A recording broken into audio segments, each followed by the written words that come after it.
DeafRowe with DeafRowe Closed Caption, and I'm back again with another review. This time we're going to touch on Not Quite Human 2, the second movie in the trilogy of the Not Quite Human movies. And like I said before in the last review, these are Disney made-for-TV movies that for some odd reason Disney refuses to put on the Disney Plus app for streaming. So, as I said before in the first Not Quite Human 2 can be found on VHS, and that is the only platform that I know that you can watch it on. Otherwise, maybe somebody's put it out there on YouTube for you to watch. As you can see here, the version that I'm showing you on my computer right here and going through, it is basically a VHS copy of my tape here, and I'm just going to scroll through for our next review. But before I get started, hit that like, subscribe button, and hit that notification bell so you can see the last movie, Still Not Quite Human, after I get done with this review later on. Let's get started. Not Quite Human, 1989. Starring, again, Jay Underwood as Chip Carson, Alan Thicke as Dr. Jonas Carson, or I just say Dr. Carson, and the lovely redheaded Robin Lively as Becky Carson. And the new people in this movie is another android, Roberta, played by Katie Barbary, and the Professor Victoria Gray, played by Dae Young. Now, I don't want to get into the rest of the characters because they really don't play all that much of a role, but you do have some of the other doctors, the bad guys, and what they do in this movie, obviously. Now, like I said, this takes place like a year or two later after the first movie, so he is graduating high school, but right before he graduates, he downloads this software that he thinks will make him better express emotion for some odd reason. And he got it from a science department of the college that he's wanting to go to, that is. So he thinks it's perfectly safe, and then when he downloads it into his system or whatever, he starts getting these errors that pop up. And he doesn't think nothing of it at first because it erases a little bit of his memory, and so he doesn't remember exactly what it does to him. And he turns around like, "Hey, what was I doing?" Anyway, so he basically got this floppy disk in the mail. He inserted it into his chest, where androids insert stuff.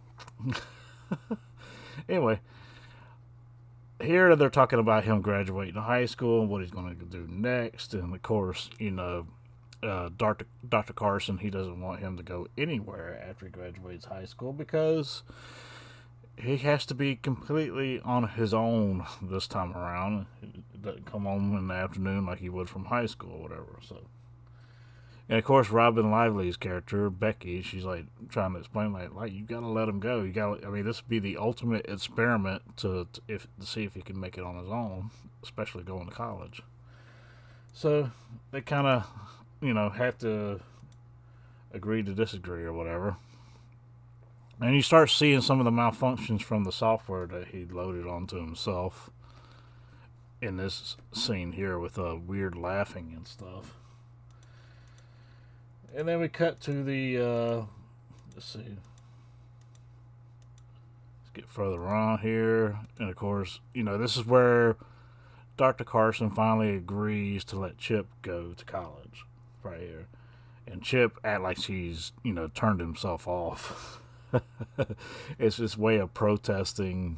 It's like, when you feel a need to use me again, just turn me back on or whatever. And, Becky's trying to explain to him that this is his way of being depressed. He's just been turning himself off and, waiting, basically.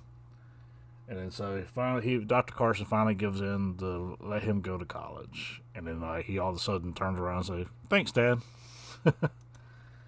Anyway, so he loads up all his stuff, all his, stuff he's going to need to maintain himself or whatever. Because he is an android. He weighs 400 pounds, this whole 9 yards, and all this other stuff. And then he has to maintain himself with oil and all these other gears and stuff that he packs, and it ends up making his suitcases very heavy. So one of the things that Dr. Carson tries to tell him before he gets on the bus is make sure when you're doing something, you weigh 400 pounds, make sure whatever you're standing on, sitting on, laying on will be able to support you. So that whole ordeal there. But that's not all.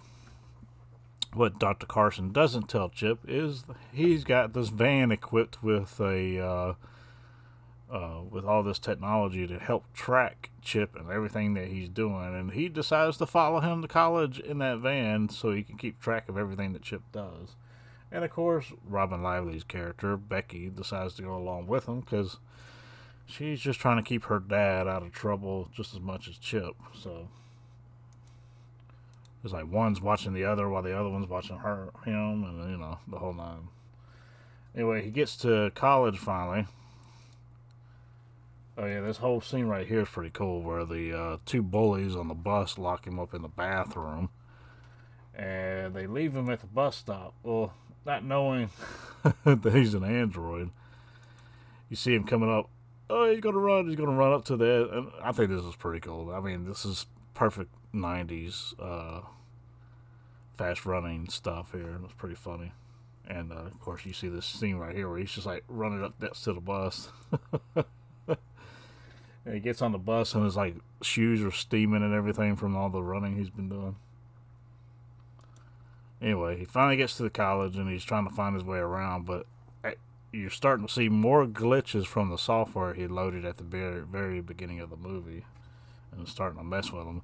And then you find out the scientists behind that, the whole reason they sent that software out is because there's apparently a competition for who is the first person to create a android of some sort. And so these scientists at this college decided to send out this software to all the known scientists who were also trying to create androids, in hopes that they would load it onto their android and destroy their android with a virus that's on it.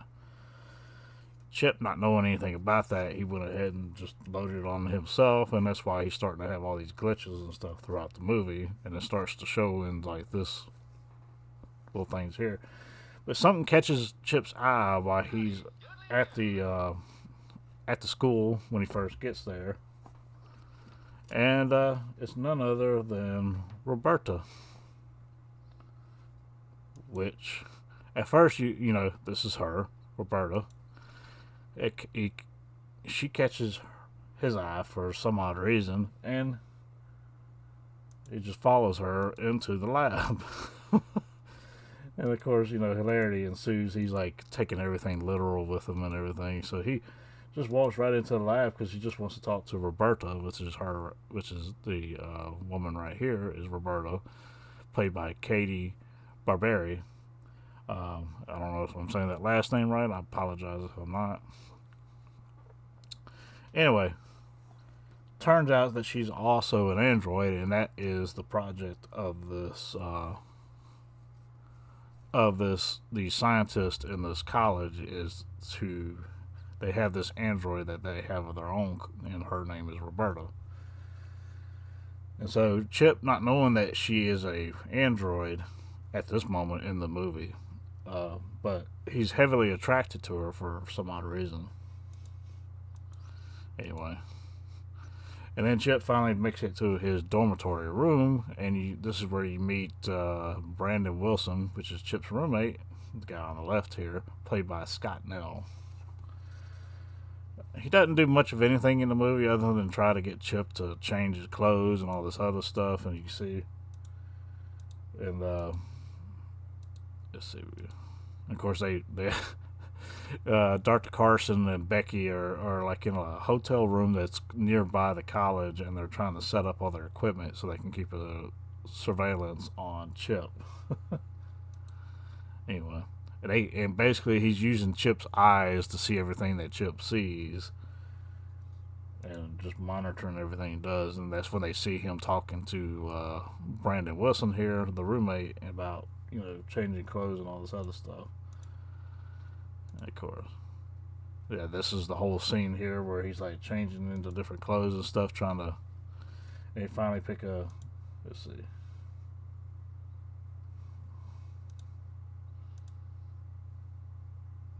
Yeah. Anyway, one of the professors catches on, which is Professor Victoria Gray at the college. She catches on to Chip because when they can't, he took off with a file when he was talking to Roberta on accident, of course, because he took the person literally. They told him to leave everything the way it was.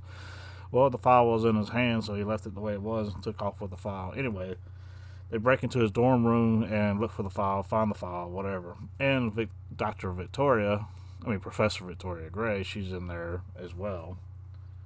And she's looking through Chip's things, and it kind of finds it a little unusual for, this is them finding the folder right here in the dorm.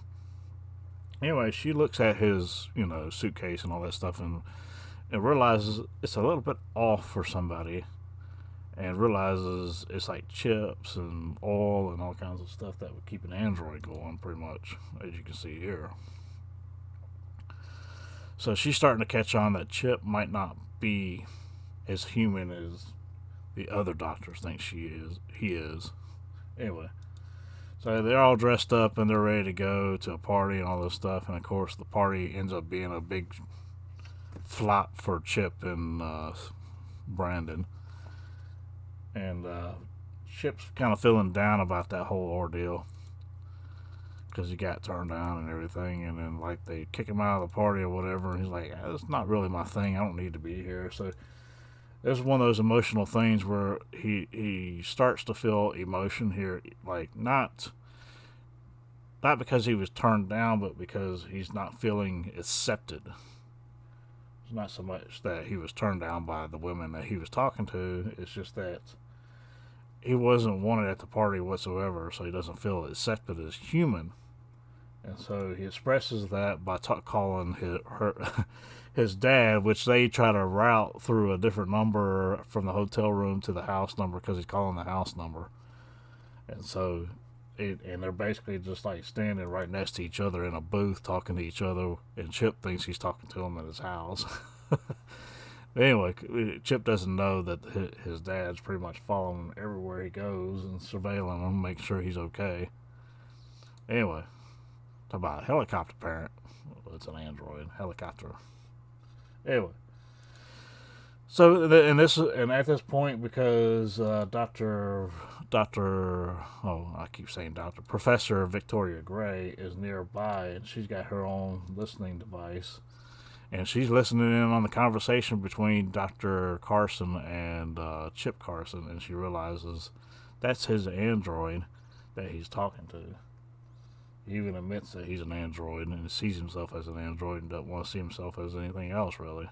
Can't see himself as being human. Anyway, she takes a liking to Chip Carson, but also takes a liking to Dr. Carson as well for creating such an android that could think and being emotional as him, because apparently that's what she's been wanting for Roberta.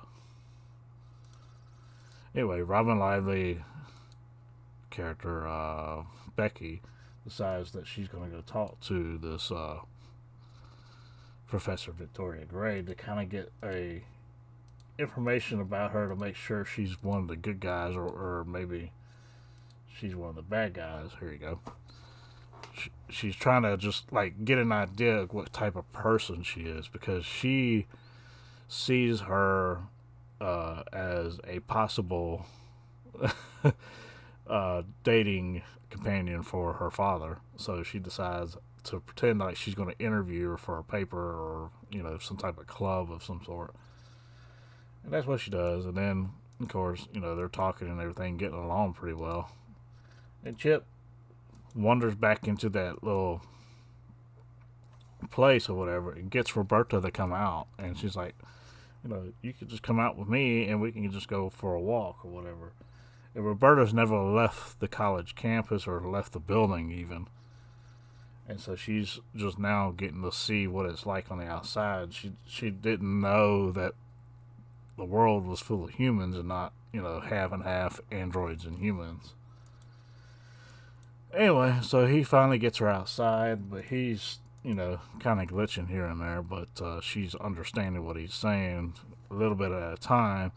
Almost like she is just like Chip from the first movie. She takes everything very, very literal, and, the whole. So Chip is trying to, like, introduce her to the world at this point. And when they finally they have like a date and go inside of a restaurant and act like they're going to eat because they don't need to eat, whatever. Anyway, they get up underneath the table and Chip's like, "Do you have a input device so I can, help you with your programming so that you can choose what you want to do, or whatever?" And that's what he ends up doing. He reprograms and changes a few things where she can actually choose for herself and make choices and all that kind of stuff where she wasn't able to before.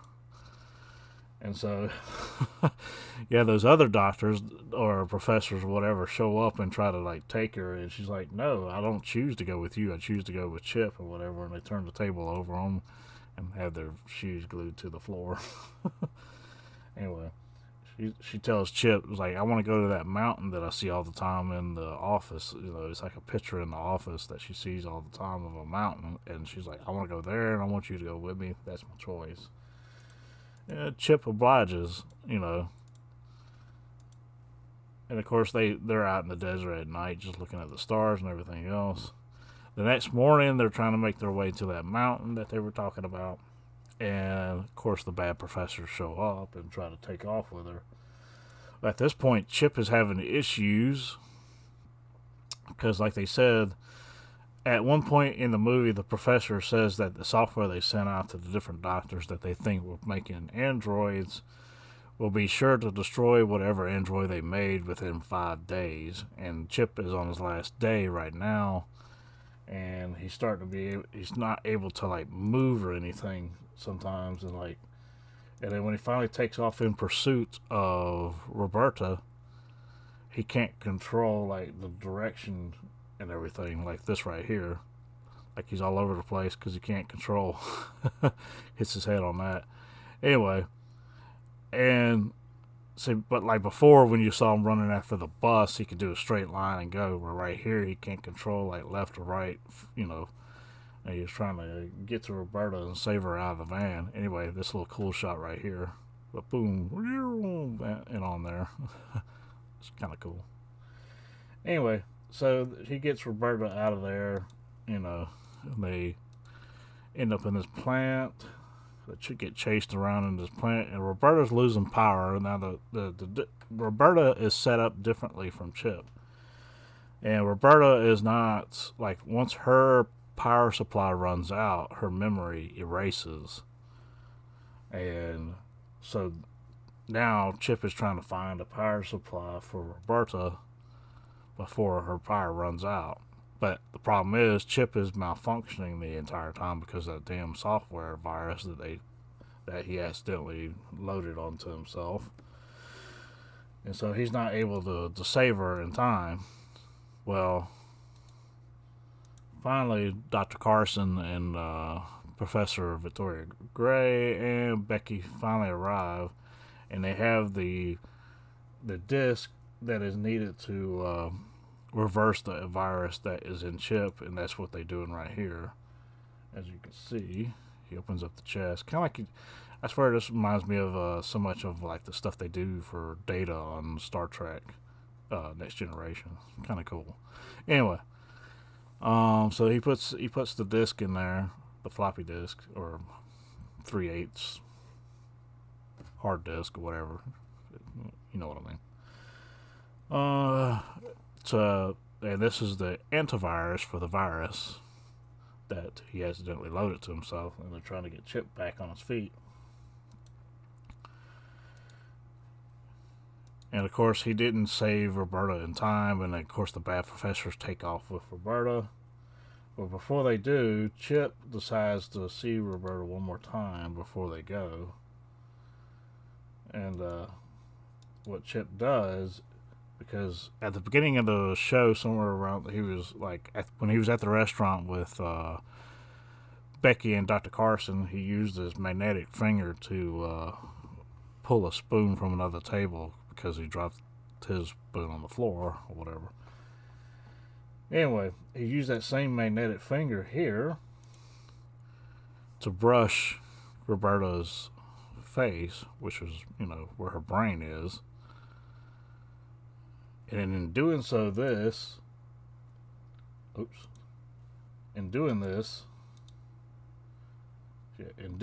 he's able to copy her memory onto a disc that he has in his chest so that she's no longer, gone. And with that, they decide to create another Roberta using that memory, because the Roberta that they have in that van, the memory's wiped. But he was able to save her memory of them together with his magnetic finger and copy it onto a 3/8 disc, as you can see here.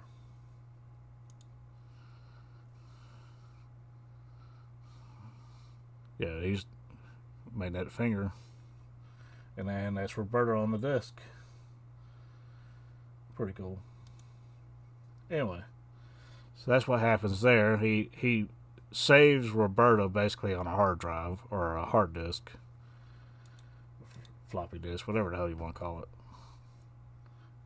Anyway, and then you cut towards the end here, and you see this picture, and it's basically, hold on, let me get a better shot of that picture. This is the happy ending picture right here. Let's see if I can get it just right. If I can pause it just right here. There you go. Right about here, now you see at the end of the movie, this is the happy ending of this movie, of basically this picture. We see a Professor Victoria Gray with Dr. Carson's arms around her, and then Robin Lively's character, Becky, sitting next to him. And then, of course, you got Chip Carson and Roberta at the bottom there. Like, one big happy family, 3 humans and 2 androids. And that's the end of the movie. I give this a, same rating as the first movie. I give it a 3. Because, like I said, it's still entertaining. And I still wish that Disney would let people watch these on streaming. I mean, release these on Blu-ray. Do something with these old movies from the 90s. A lot better than the shit you're making now. That's all I got for you. That is DeafRowe out.